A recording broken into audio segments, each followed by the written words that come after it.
So welcome. This is 2409-12 vSphere 8 Advanced Topics. We're going to get into me welcoming you. Welcome. Is everybody having a good time? Hand raise? Yeah, thumbs. All right. That's pretty much response from 100%. I like it. Anybody's first time to an Explorer or a VMworld? Man, I am pumped about that. So congratulations. Thanks for being here, and I hope you're getting a lot out of this. Not because of my shining personality or anything, but because there's actual sessions and things to see. A lot of the keynotes, a lot of the talks about AI, a lot of where we're going with that, our cloud connectivity and services. It's good. It's good stuff. It's been a lot of great announcements this year. So we have introductions. We're going to talk about constructing the lab, what that lab experience is, and then we're going to go through the lab. I do not log into the lab with you, so feel free to start modules, start going through it, raise your hand, ask questions, ask me anything. If you're too shy to do that, I will definitely be here afterwards. Please come up, see me. And with that, I want to introduce our team here. We have Samya. I'm really bad at pronouncing last names, even including Jake's and my own. So I'm just going to leave it to a first name basis here. So Samya, senior member of technical staff, incredible captain. She's responsible for the Power CLI and automation labs. So another lab in the 2409 series. And then over here to your right, I have Jake, who's a staff solution engineer supporting customers out of the East. And he's actually solely responsible for the 2409 series covering vSphere security. So another fantastic lab. Check out in your self-paced area. And then you have me. I'm Brad. Hi. I'm a staff cloud infrastructure engineer. I support customers out of the West.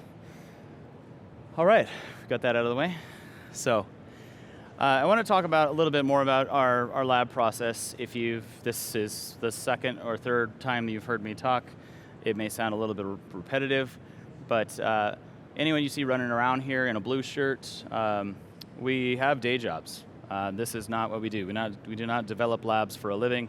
This is not what we get paid to do. We do plenty of other things, and this process is completely voluntary. We spend minimum 400 hours in the leading months up to Explore developing these labs, looking at what is trending, what is new, reasons why people want to see content.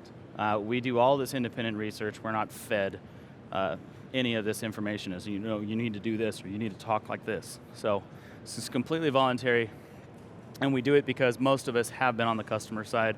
We're very passionate about the technology and the features and the solutions that it brings, and we hope that shows in our work. I'll get to a reason why I'm being so touchy-feely here with that. But these labs all also use our own products and solutions.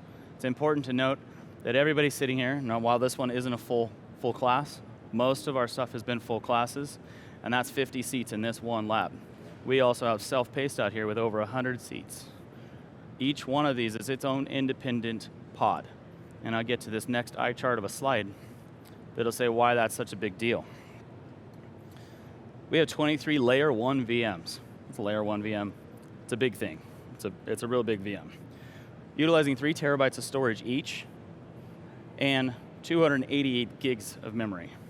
Each and every one of your seats and labs is using that.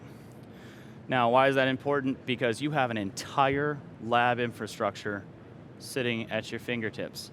And we push this out to multiple cloud providers and down here to the workstation sitting in front of you.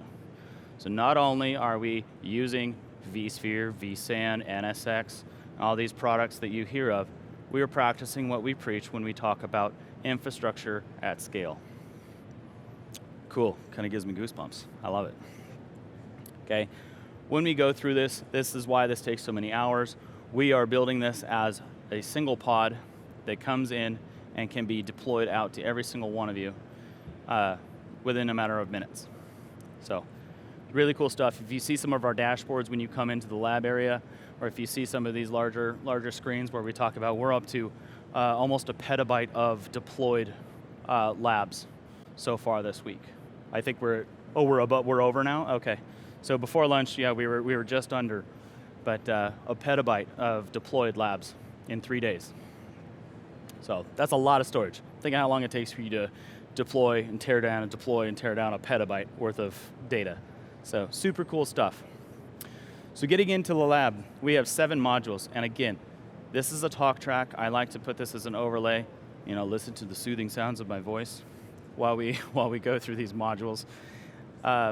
These modules that we're going to cover, and feel free, if you're module 1, if you're already in a module 2, module 3, this isn't a race, and this doesn't mean that you're not doing it or keeping up. If I'm already talking about module 3 and you have a question because you're in module 1, this is a no judgment zone. Feel free to go back, take as much time as you need in those modules. If it's a feature or something that interests you, stay a while. Stay all 90 minutes and take that one module. There, again, there's no judgment. There is no race to complete this. So, of these 7 modules that we will cover, we are going to cover a little bit more of the information covered in Cluster Quickstart. Again, this is not necessarily something new, but it is something that we want to iterate as more of an advanced understanding of how to manage your infrastructure as we go into other modules within this lab. We cover cluster services management, where we go a little deep and off the reservation a little bit and help you understand in depth what those cluster service VMs that are sitting there spun up are doing. Then we get into desired state. If anyone is just out in Theater 1 for my quick talk, I did about 5-7 minutes of talking just about desired state. I will try to do at least the same, if not more, because this is advanced. So we'll get into some of those use cases, the whys, the why not, I can't see why not, but maybe the why nots if we need to. Then we'll cover retreat mode. Again, something that may be something that you don't know. It may be a very one-off edge case, the reason why you would need to use retreat mode. We will cover that anyway. And a very passionate module for me, vCenter backups and versus snapshots. I love talking about that one. So I hope you stick around to listen for that one. And then advanced vMotion techniques. So when you talk about something, if you've never heard about vMotion, that one's going to blow your mind. And then we get into distributed services engine. So with that, again, hopefully you're already at least doing module 1. Feel free to start that. It's going to cover cluster creation, the expansion and configuration, utilizing Cluster Quickstart. And I'm going to pause there just for a second before I hit you with my first hand-raising question. I'm going to, hopefully, you might have to alternate arms. I'm going to ask a lot of questions that maybe you'll raise your arms for, so you might want to alternate between left and right.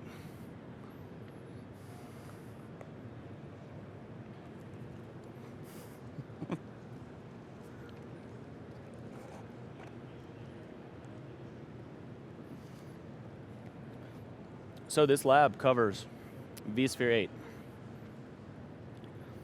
No judgment zone. Let me see a show of hands of anybody using a 6.x product. That's your current day in and day out job. It's a judgment-free zone. No, if you support a vSphere 6, like a vCenter 6, 6.0, 6.5, 6.7, all right. 6.5 and 6.7, okay. All right. Don't jump ahead. All right, how many people running a 7.0 update 2C? And everyone put their hand down real fast, I'm sorry. No, a 7.0, update 1, 2, or 3. Okay, and that's gonna be, again, probably the majority. It has been the majority of people. Fantastic. And then, anyone running 8 already? Anyone running 8 update 1? Hey, all right, I'll take 1. Fantastic. I do that, just helps me gauge so that I know, like talk track, I'm not talking overheads. I want to make sure that people are in and with the flow. I do try to write these, I say this like I did it myself. We try to write these lab manuals like they're written like humans, not technical marketing, where I'm up here to translate that to you. So cluster Quickstart. While you're running through this, before I get into module 2, anyone running a 6.x environment, which this group is the fewest number of hands that I saw in the 6.x category. So cluster Quickstart has evolved a little bit over time. It obviously did not exist in 6.0, but we want to look at how can we quickly help you quickly deploy new hosts into your cluster, and how can we match up some of the most critical settings so that you're not sitting there saying, I forgot to set NTP. Oh, I don't have the correct DNS settings on that server. Oh, I am using distributed switch, and I now have to go through and manually add all of those distributed port groups to this host or establish VM kernels, things of that nature. So cluster Quickstart is going to get you a very, very high level ability to add those hosts into your clusters as quickly as possible. Something that's fun in 8 that you might have seen if you try to use cluster Quickstart on a new cluster in the past is if you said skip the Quickstart, that was it, you were done. Thanks for playing. In 8, you can choose to do it yourself. You can skip it, but then you can also go back and say, look, I made a mistake. I want to go in here and still use cluster Quickstart. Thanks, Jake, for the reminder. It's not necessarily an error, but if you have moved ahead and you're already into the desired state, and I'll say this again once I go over and cover that, for whatever glorious reason, and this happens, it's not because it's the lab. This happens on my production bare metal environment as well. When you go to modify NTP, and you change the IP address for your NTP server, it doesn't immediately reflect it in the UI. So just take a deep breath, give it about 5 seconds, and it will reflect. It does this in my physical environment, so this isn't, like I said, this isn't some latency weird thing. And I have tried digging into that. I don't know if it's restarting the service in the back end before it reflects in the UI, but I'll repeat this again once we get into the section that will need that. Show of hands, everyone in like module 2 already? Everyone past module 1? Okay, I give it another minute or so. Again, it's no rush. Alrighty, again, absolutely no rush. If you're still working on module 1, you're clicking through things. Anyone having any errors, any weirdness so far? Okay. Our last one about an hour and a half or an hour ago, we had a couple people that were having problems in this module. So happy to help. If you're running into anything, that's what we're here for. I want to make sure you fully understand that module. If you have any questions, of course, raise your hand. So we want to talk about Cluster Service Management, VCLS. So as vSphere as a product has matured, realized some things. A lot of this has to do with what happens during support calls. Now, for the 6.x, it wasn't too long ago, but we recall that vCenter would sometimes slow down. It would be sluggish. We'd have support calls in to say like, hey, why is my vCenter server being a dog? Why is this happening? And it got the PMs thinking about how to improve the performance of vCenter server itself. But more importantly, we had issues where if a vCenter server went down, certain functionality within your environment ceased to work. Features such as HA and fault tolerance and DRS stopped working if your vCenter was not working. And that's not necessarily something that you want, managing your workloads. So we introduced, this was back in 7, we introduced VCLS, vSphere Cluster Services Management.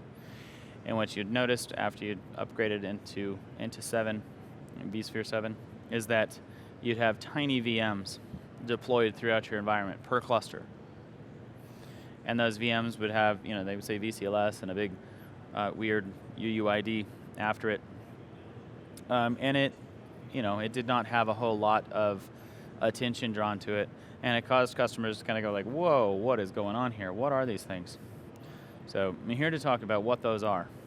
So those are going to augment and offset services that were taken down away from the vCenter server appliance itself.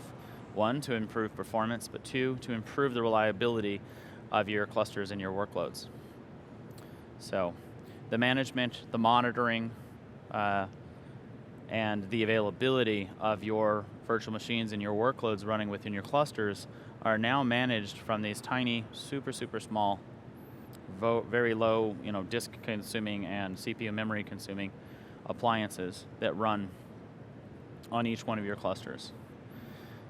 They, like I said, are responsible for DRS, fault tolerance, high availability, and additional monitoring. So if your vCenter, for instance, during maintenance window has some issue, I'll throw out a random one-off, hey, maybe it's happened to you, but hopefully not scenario.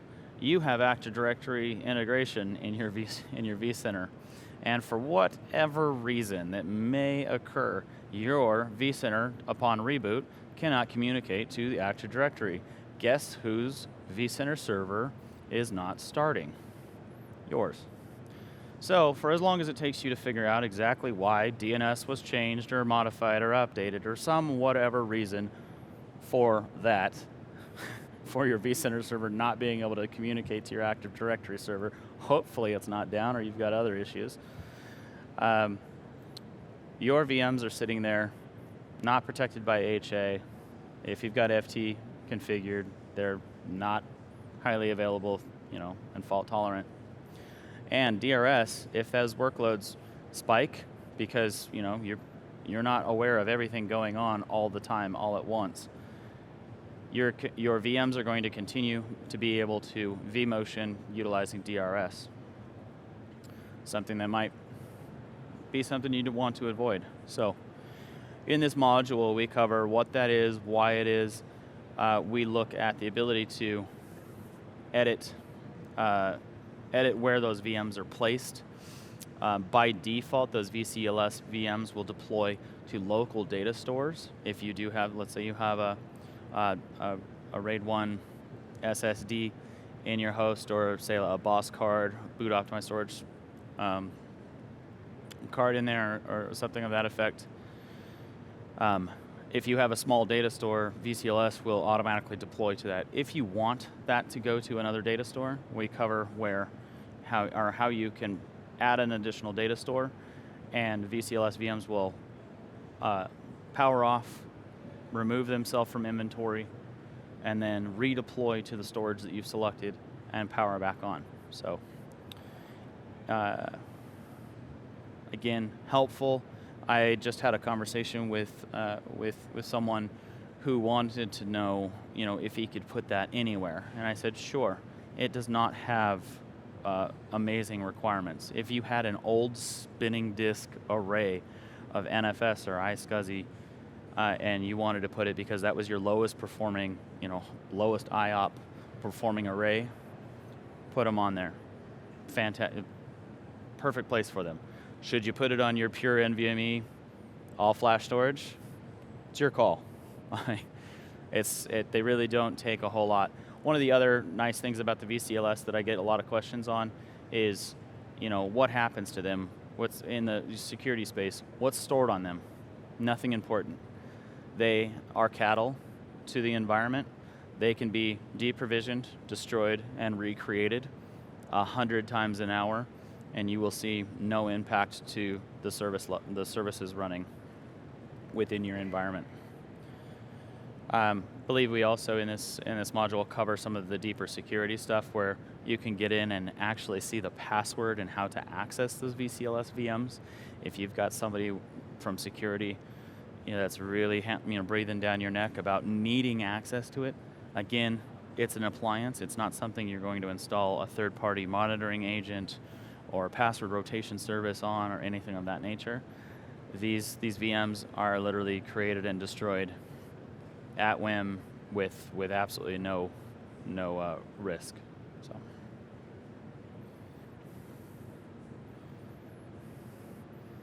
So any questions so far? Yeah, we have one. Hang on one sec, I'll come over to you. All right, I will try to repeat what that question was / more of the way to remediate this issue. So the issue was a third-party backup solution. I'll use Rubrik for example, and I'm not a Rubrik specialist. I have no mastery in Rubrik. So, but what ends up happening, and this is typical of most third-party backup vendors, is they will take a data store, their storage that they have available to them, they will mount it to the vCenter, and they will mount it to the hosts. They will then do their snap and capture that data on it, and then process it afterwards. The question, as I understood, was more about when that data store mounts and VCLS VMs, for whatever reason, I can go into why that happened, VCLS VMs deployed onto that data store because it was a writable data store. What ends up happening when Rubrik or a third-party vendor goes to remove that, and it can't, obviously, because it has running VMs connected to it that it did not have access and control to power off, which would have generated a mess ton of logs. How can you avoid that? So you can avoid that. I'll start there. Okay, thumbs up.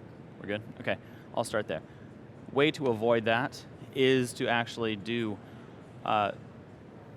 decorative where you want your VCLS VMs to be placed.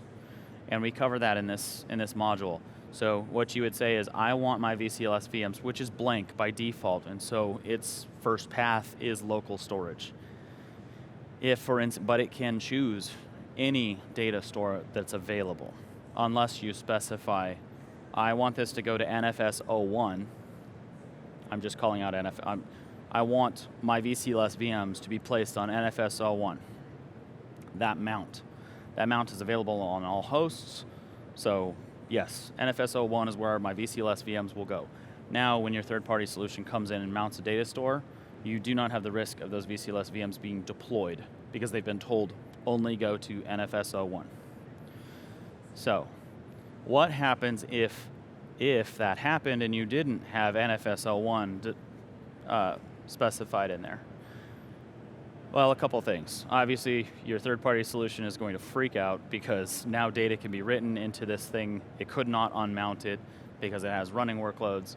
You're going to start seeing all kinds of stuff, and you have to figure out how to tear it down. We actually do cover it in 2 more modules, where we're going to go into something what's called retreat mode.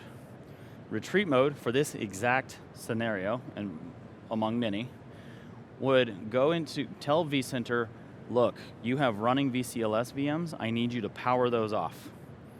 We need them disabled. What will end up happening is they will be powered off, and then they will be removed. Then your third-party solution would see that the storage had been cleared up, and then it would do its thing or run its job to remove the data store. That would be, one piece of the fix for your particular situation. Then you would go back in and re-enable retreat mode, which again, we will cover in 2 more modules, where you are going to see, go ahead and re-enable, and as .enabled, you would put the value true, and those VCLS VMs will power back up, and by this time you have said, I want my VCLS VMs to power on onto NFS01 data store, and that's where they would power back up. So unfortunately, I don't know why you were told to remove hosts from your cluster and re-add them. It is a method, but I would have recommended putting your cluster in retreat mode and then bringing it out of retreat mode to redeploy your VCLS VMs.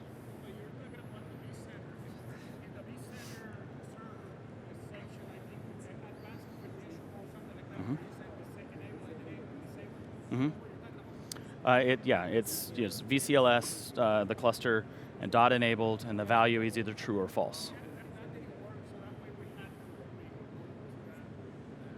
So there's a couple of one-offs where if retreat mode is not being listened and followed, there's a couple of one-off edge cases why that would exist, amongst probably many that I'm not aware of.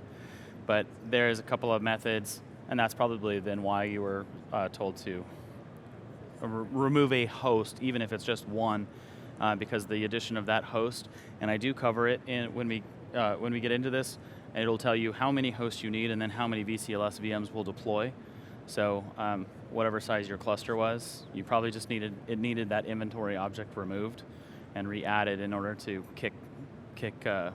kickstart the redeployment. So, thank you, fantastic question. Okay, so show of hands, everyone's through module 2 or ish onto 3, okay? I'm going to start talking about module 3, mostly because I'm keeping an eye on time. I want to make sure I get through the talk tracks for the modules, but please take your time, roll through them.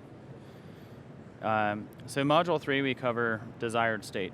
Now, desired state was introduced in 8.0 GA. It had a few limitations. Those limitations being a pretty big one, and I want to see a show of hands. How many, like your production, like the majority of what you support, how many of you are on vSphere standard switch? A couple, okay. Licensing constraints, or for the most part, it's what I typically hear. So then everybody else is on distributed switch because that's a 50-50. So everybody else is running distributed switch. Well, in 8.0 GA, if you wanted to utilize the feature desired state, unfortunately it was only available for standard switch. In 8 update 1, desired states got improved upon, where now we can manage excuse me, desired state with distributed switch and distributed port group configurations. So a lot of the talk track that's around this and what you'll cover in here, you can go really in the weeds with desired state. And I actually did have a follow-up conversation after my last session with someone who wanted to know, like, well, why, this is the advanced lab. Why didn't we go into the JSON files and start editing the code of desired state? And the simple answer is, if there's 50 of you here and somebody misplaces a comma, I am now troubleshooting your JSON files live. So I took the path of least resistance, and we're doing something as simple, which is an NTP misconfiguration. Something that I also know is a very simple and common misconfiguration. So you can go as far into the weeds with desired state as you would like to go. The example from the previous session that I gave was that this person had thousands of ESXi hosts, and over the years and over time, and depending who did the deployment or who ran their own personal scripts to do the deployment because they didn't standardize on things. Let's say they had vMotion configured on VM kernel 1 on a set of hosts, and they had vMotion configured on VM kernel 2 on another set of hosts. Most people would just say, that's the way it is. Let's just move on. It works, so let's not bother. But during an outage, when everybody is in a frenzy and a panic to try to figure out what went wrong and where it's at, a lot of that misconfiguration or different configuration leads to sometimes unintended consequence when you're trying to get to the bottom and get to your root cause for the issue. And sometimes, in some ways, can end up causing more problems. So when we get into desired state, we manage it very similar to the way that we manage patches. Now, desired state needs to utilize Lifecycle Manager that is built into vSphere, which converts your clusters over to image-based management, meaning you are no longer using VMware Update Manager. And so that would be my next raising hand question. Who here is still utilizing VUM, VMware Update Manager, to manage updates and patches? Couple?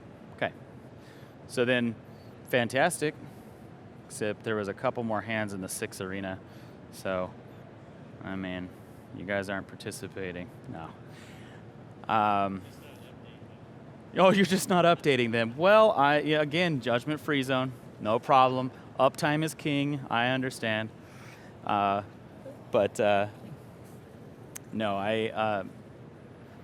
you have your reasons, and that's fine. So when you do convert over, I will do a quick call out. In vSphere 8, you will notice when you get into image-based management, you're going to see a big, nasty warning that's telling you that we are deprecating VMware Update Manager. So that's not a big deal if you don't actually update your servers. Who cares what you're using? I'm not, again, no judgment. But if you are familiar, and honestly, in most of my other sessions, I have had a good handful of people still using VUM, even if they're on 7, even if they're still using 8, they are still using it because they're comfortable. We've been doing it for 20 years. We've been doing it in the C# client. We've been doing it in the Flash client. I'm not here to tell you you're wrong for not converting over to image-based management the second it became available. But what we do start to see now, as we're getting deeper into this vSphere release cycle, is we will be deprecating VUM. We're doing that for many reasons. So vSphere Plus, other connected services, how we manage things in our cloud providers, literally all of our product suites and features and services are moving to image-based management and infrastructure as code. It's a far easier problem to solve when you know what the image of every single host in your cluster is and looks like. It becomes very easy, and I give the example in my sessions, when the config max is now 96 hosts per cluster. How long does it take you to patch how long would it take you right now to patch 96 hosts in a production cluster? I'd imagine you'd say several hours. And by several hours, I mean several hours into the double digits. I don't care if you're using modern hardware and it only takes you 15 minutes to reboot a host. It is 15, let's say the minimum 15 minutes per host times 96. That's a lot of minutes, and that's a long time. Moving into image-based management, we remove all of the individual VIBs that you're managing, and we look at only managing a single image. That single image can have vendor-applied drivers applied to them in components. So if you're running HP, Lenovo, Dell, Cisco, you can add those vendor add-ons in. If you have third-party, say you're using a DPU, if you already are using DPUs and Bluefield devices, and you need to add additional components, you can add those additional components into your image, and then deploy that image across your entire cluster. Why is that important, and why do you keep talking about it? Because we introduced this back in 7 with parallel staging, the ability to push down that image to, and I'm going to use my example, 96 hosts, to now we have the ability to parallel remediate. Because we can parallel remediate, which we'll get into, you can start to see where we take a very long time to patch. We now go down to a very few hours to patch. So.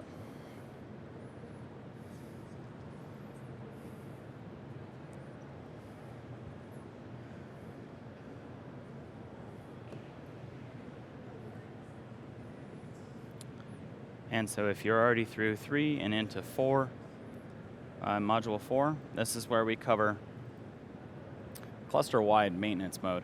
And I gave the example, and someone came up to me afterwards and told me my example was exactly what he was going through right now at the show. The person on his team who was back needed to move a cluster, physically take a cluster out of a rack and move it over into another rack, and he needed to do it, but he wasn't sure how. Module 4 covers retreat mode, which is the other thing that I was referring to when it comes to your VCLS VMs.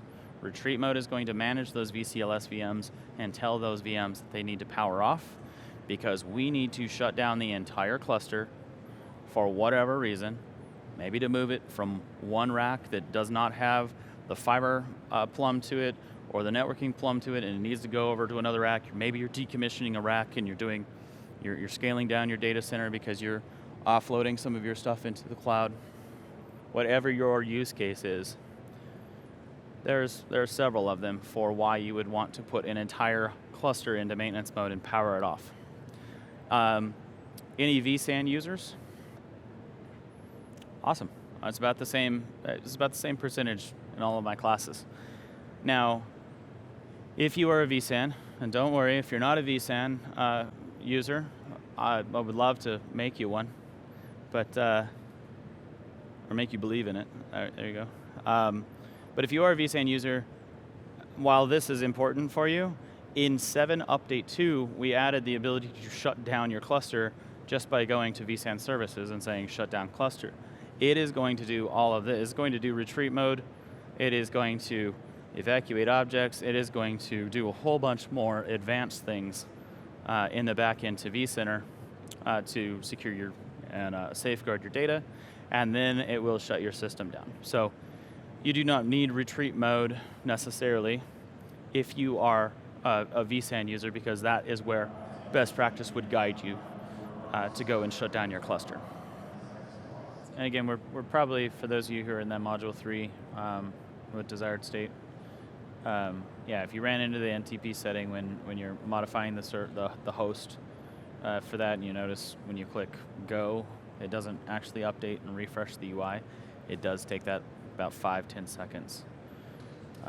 No matter how fast you think you are at changing that server and changing it back, it's just like I said, about a 5-10 second refresh for that UI to reflect the change.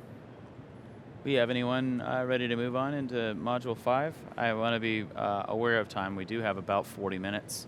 You're not going to get kicked out as soon as these labs don't turn into pumpkins the second this lab workshop is complete. So, of course, you have a couple minutes after. Certainly, if you need to ask any questions or want to do any of that, I'm going to be hanging around as well. But yeah, I'd like to just move on to Module 5 and give it a little talk track on that. So that means we'll only have 2 more and 40 minutes. That's a good pace. So again, if you're not into module or finishing in Module 4, Sir Jake, we have a question.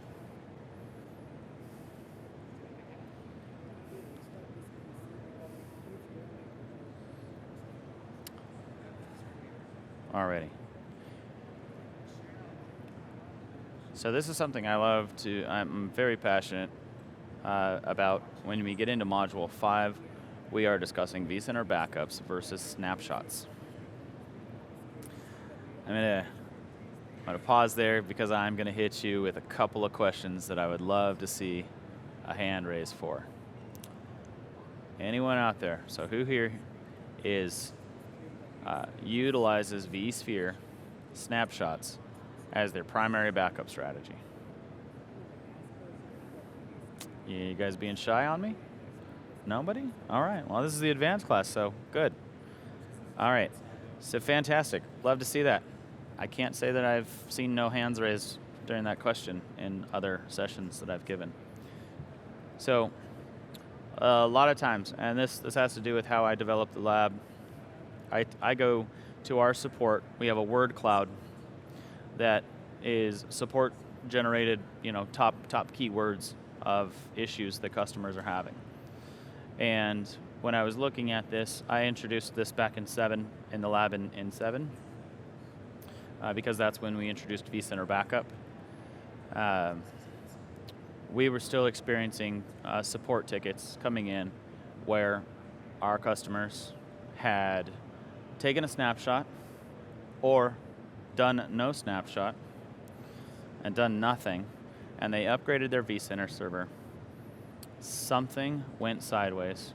Pick the worst possible case scenario, and all of a sudden their vCenter services didn't start anymore, and all of a sudden They were sitting there rebuilding their vCenter from scratch. They had no backup, no third-party backup, and no snapshot. We had all the tools available, and I'm saying, let's go back to version 7, vSphere 7. So in vCenter 7, vCenter backups were introduced. Snapshots have been around for a very long time. But we had a lot of customers coming in with tickets where the resolution was rebuild your vCenter from scratch with nothing to start from. And that is an absolute gut-wrenching experience. I would hate to be the support engineer that is telling a customer that is your only viable alternative, that is the only thing you can do at this point. Unless you have one host and, one port group and maybe a couple things you could do in about 30 minutes, then maybe not so bad. But that's probably definitely not the case. So in Module 5, we get into some of those differences between why you would use a snapshot and why you would use vCenter backups. Now, I'm up here to tell you that hopefully you are doing snapshots, and hopefully you are doing vCenter backups, and hopefully you have a third-party backup solution, hopefully taking that data off-site in some way, shape, or form to really cover all your bases. Because, like I said, that is an absolute awful thing to tell someone, I'm sorry, start over. So when I say go ahead and take snapshots, I don't mean take a snapshot and forget about it. I mean take a snapshot and be intelligent with it. Use that, take that snapshot, do that maintenance, delete that snapshot within 24 to 48 hours after you know you have a running, working vCenter. Again, try to not let it go more than 72 hours. Reason I'm saying that, and this is just a fun one, show of hands, who thinks snapshots don't impact performance at all? It's a loaded question, it's rhetorical, so thank you for not raising your hand. Snapshots impact performance. They run the best on, right now, currently on vVols. They run fantastic if you're utilizing vSAN Express storage architecture. But if you're not doing those things in your environment, snapshots have a performance impact to running workloads.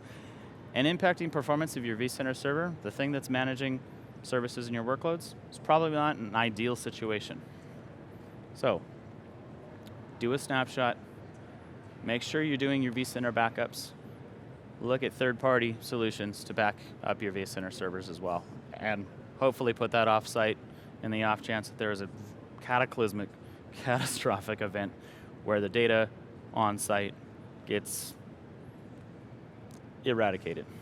So I go through that. I go through the configuration, or we go through the configuration of those, the whys and the whys nots. I hopefully have conveyed the whys and whys nots covered in that module. So again, I've said my piece. That makes me feel better. I will sleep better tonight. Anybody already through Module 5? Okay. This is absolutely not on you, and I know we're recording this, but at the after lunch sessions usually run just a little bit slower and has nothing to do with your ability to run through the modules. I saw this, I've seen this every single day so far. It's completely natural, it's completely normal.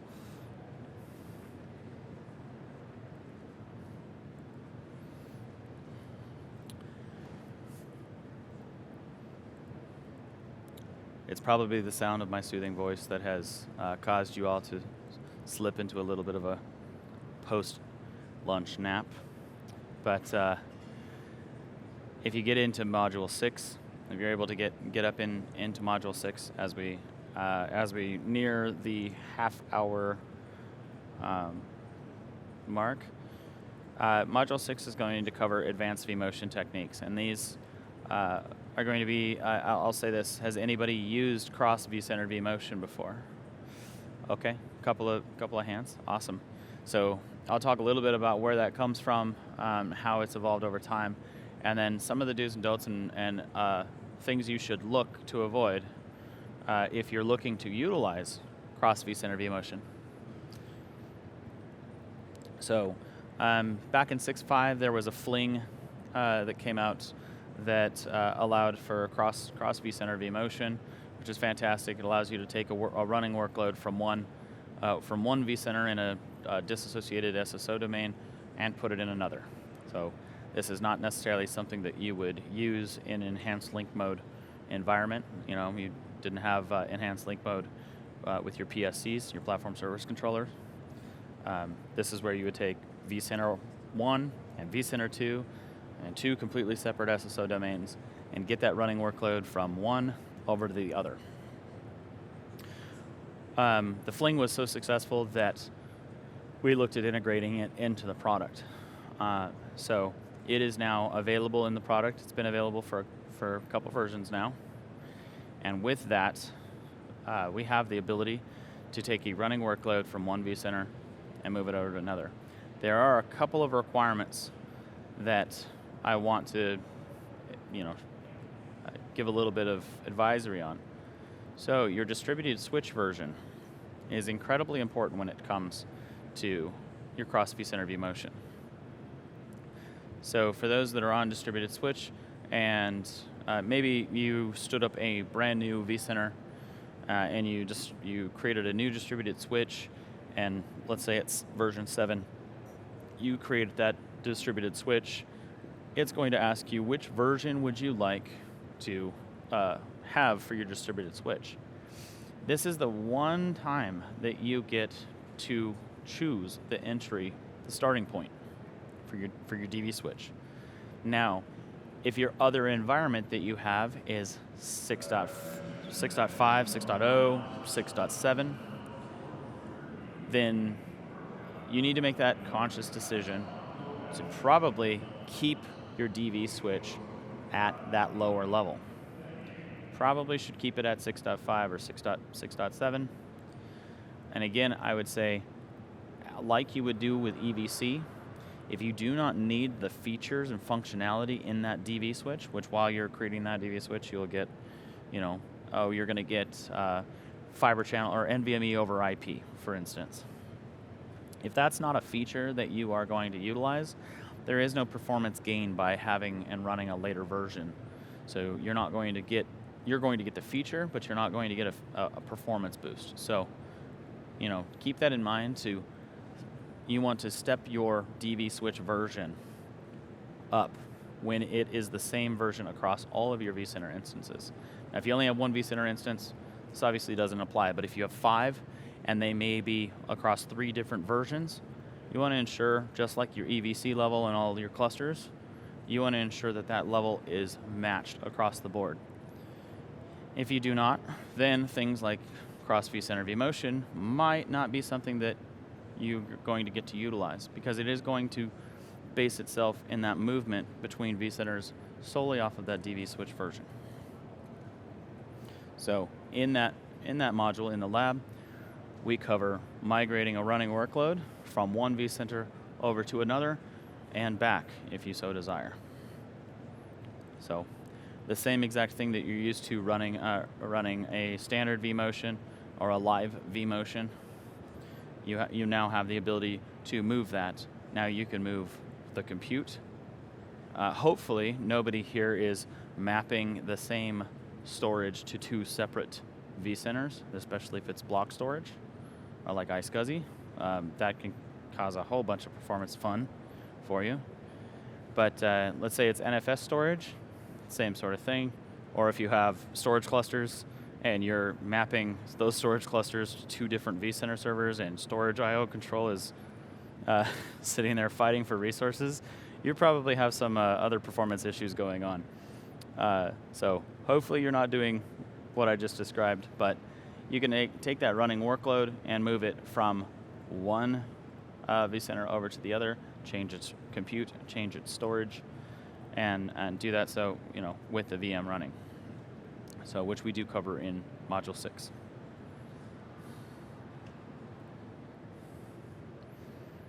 Quiet group. No questions so far. Oh, we have a question? What? Sorry, it takes like 10 seconds to turn the mic on. Yeah, sure. Oh.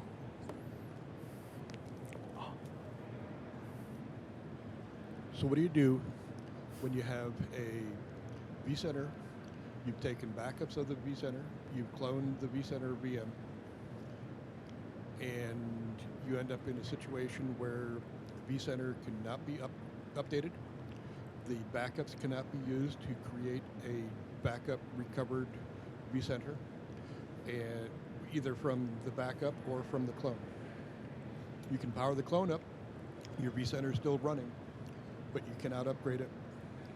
You cannot do anything other than build a brand new vCenter alongside your system and manually migrate all your clusters and everything over to it.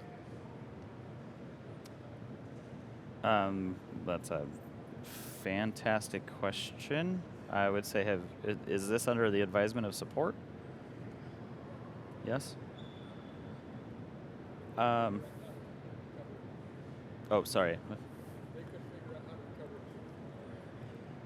They couldn't, man. I wish you'd called me. No, I can't do it. I'm not support. I can't touch it.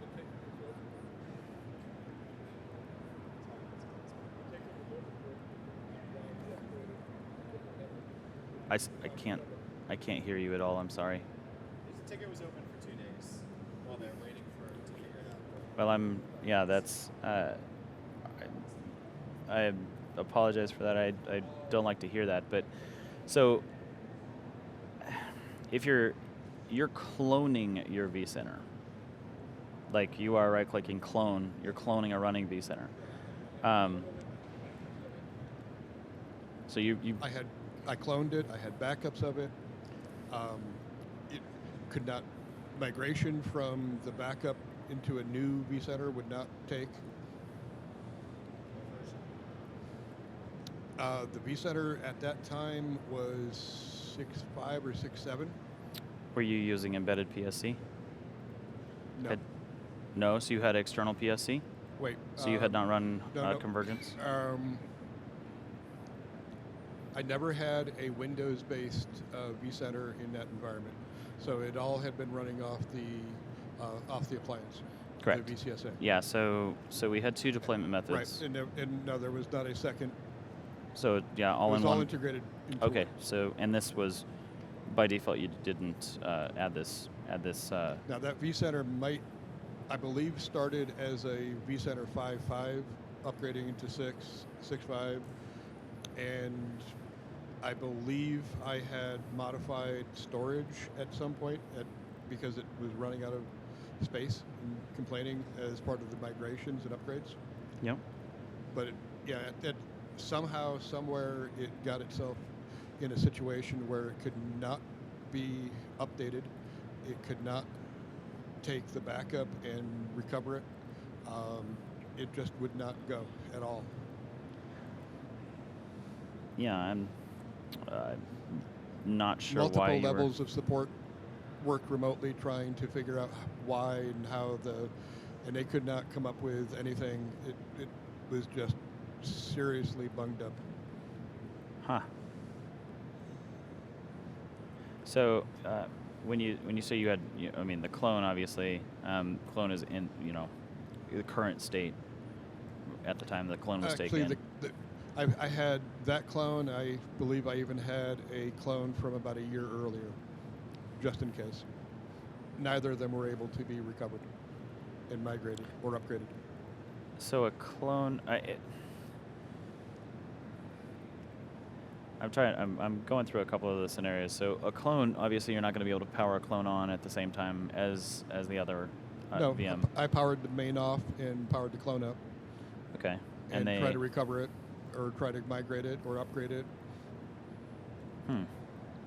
So it was the upgrade process that was failing? Yes. Okay. So the upgrade process was failing, and support so could not... it was stuck at 6.5, so I could not go beyond, or 6.5 or 6.7, and it could not go beyond and be able to go up to a 7. So I had to basically abandon that entire vCenter, build a brand new one, make sure that all my switch ports and everything were configured identically, and then I could manually disconnect my clusters, bring them over, and hope everything was working correctly, because it was a really scary process. Yeah. Well, especially, I apologize, but yeah, especially since even if you did have the same vCenter UUID, that doesn't necessarily mean that your existing environment is going to pick up and just use it. So you still have to disassociate those resources from one place to the other, and a cluster needs to be a cluster is defined as a separate object. So, understandably, that probably was a very painful. And there were multiple vSAN clusters in there, so it was the really scary. Yeah, the vSAN stuff vSAN stuff is very scary. I'm not trying to downplay that because I have had several customers come to me looking to take and move a cluster from one vCenter over to another, and I basically had to do that method, which is, take that away, take the thing that is managing vCenter or vSAN at that level, move it over to another, and then say, "Yay, everything is fine." I do understand that that's a scary process, but that process is far easier than all the other stuff you've described. It worked. Yeah. The amazing part was I had no issues in my production cluster bringing them over to that new vCenter. Right. And I've upgraded that new vCenter multiple times since then without any problems. I just could not get it past that old disk layout format that got corrupted, bunged up somehow. No, I have seen on converged PSC, non-external PSC, I have seen issues where upgrading during 6.7. So 6.7, we wanted to start to converge the PSC, the external PSC, and bring it back into the vCenter. I have seen several cases where that is the process that failed, and there was nothing other than create new vCenter. But I haven't seen what you're describing. Yeah, there was never anything other than just the one vCenter that ran everything.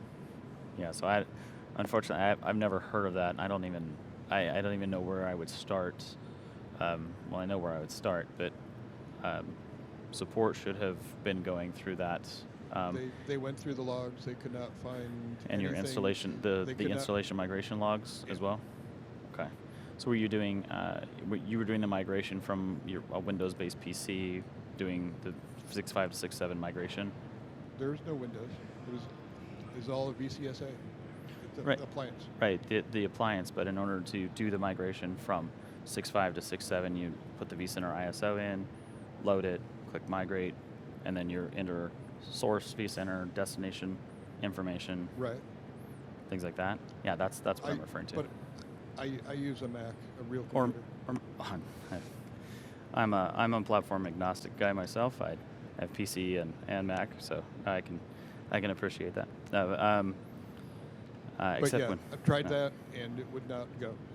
It saw the backup and basically said, nope, I can't figure out how to use this backup file. Huh.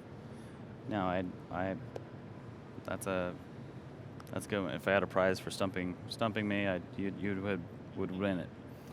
So I apologize for support not being able to take care of that. Off the top of my head, I don't have you should have just clicked this. So that's a good one. Huh. I would have said go back a couple of days to your last backup. But if you're saying it didn't matter if it was a year or, I don't even know where I would start with that. Sounds like there's certainly something else in there. Yeah. Sorry.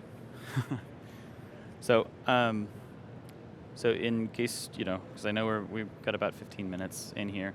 If you are wrapping up your labs, I do have a slide in here. I do like to be a little hard on my sleeve here with it. If you end your lab, if you exit your lab, or say finish your lab, I beg you to give us feedback in there.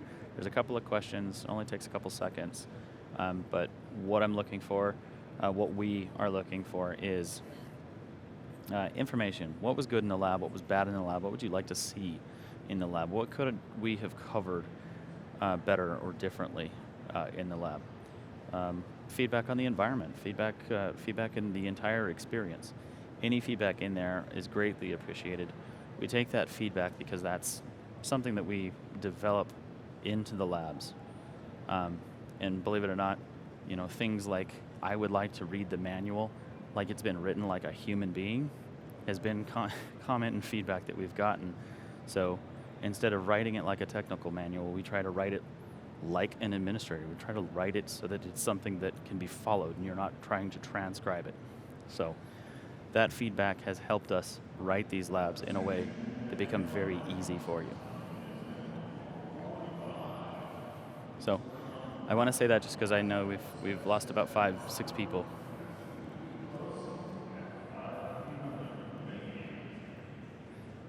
Comments so far have been the PA system is a little loud.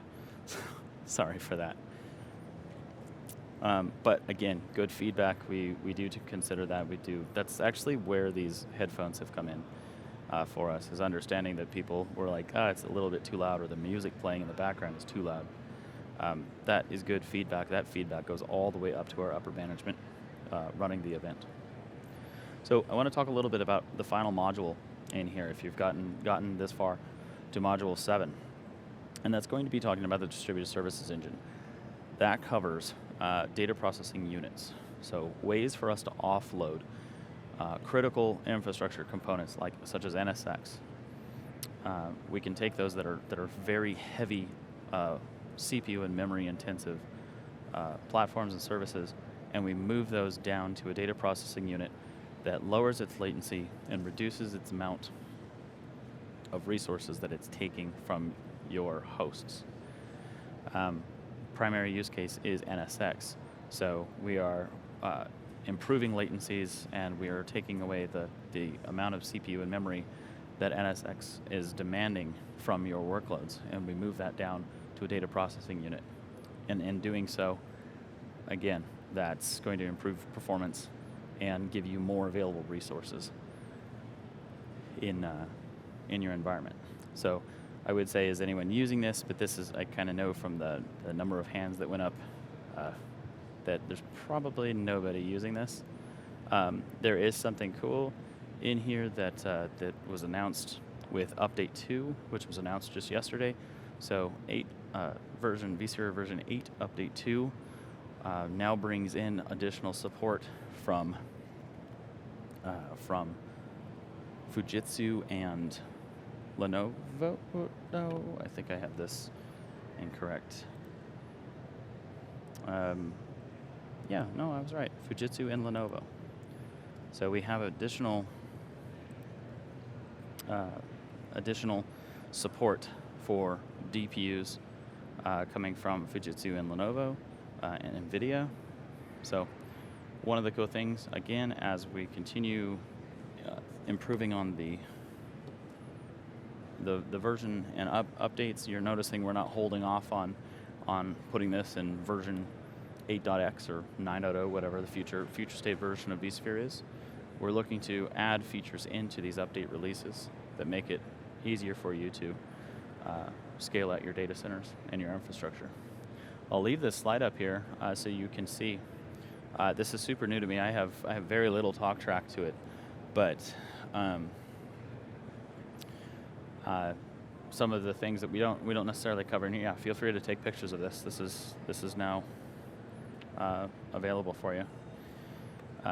So we'll start to see things if you're utilizing things like vSphere Plus, the ability to do lifecycle management as a service. We're able to manage your vCenter versioning as well as your ESXi versioning from your cloud console in vSphere Plus.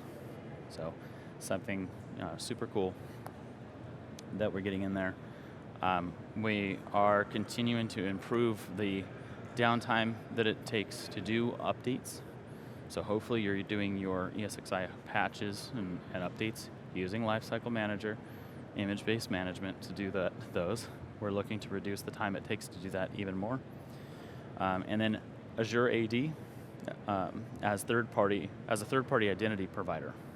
So something that has been a feature request for a long time now is now coming in 8 Update 2, which again should be released here within the next 90 days or so. So a lot of the talk, the keynotes, and everything that we covered here at Explore was very AI-driven, AI workload-driven. So anybody looking to do those workloads, whether they're HPC, high-performance computing workloads, or AI workloads, we now have gone even including 8 to Update 1. Now in 8 Update 2, we have the ability to assign 16 vGPUs and pass those through to your VMs. So, meaning you need fewer VMs to run an AI workload, or your AI workloads or HPC workloads can complete faster because we're passing more through to them. Some of the other things that are coming in 8 Update 2 would be the ability to do traffic separation for NFS. You can now do VM kernel binding to your NFS networks. Why that's important? Well, maybe you have a 25 gig or 100 gig network that you want to dedicate specifically for NFS traffic and NFS data stores. Now we can actually segment and separate that traffic onto a separate VM kernel and bind NFS traffic to it. So why that's important?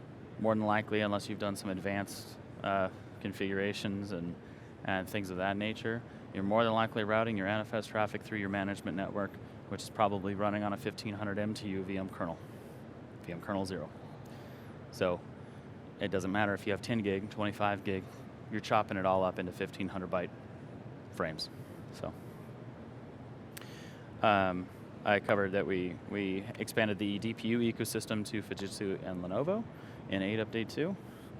And then, of course, I wouldn't be up here if I wasn't talking to you a little bit about Kubernetes, or saying the word Kubernetes once.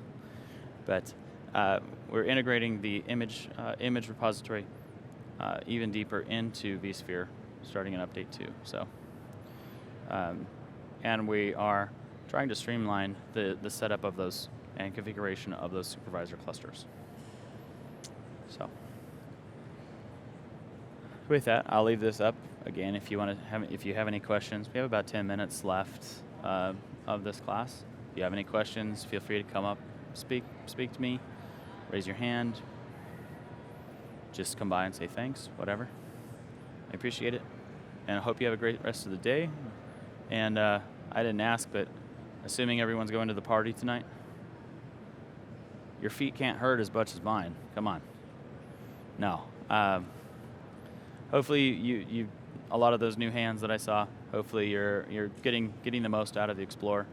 And as we wrap up and we have tomorrow as the last day, thank you all for coming and appreciate everything you're doing. Hope to see you again next year.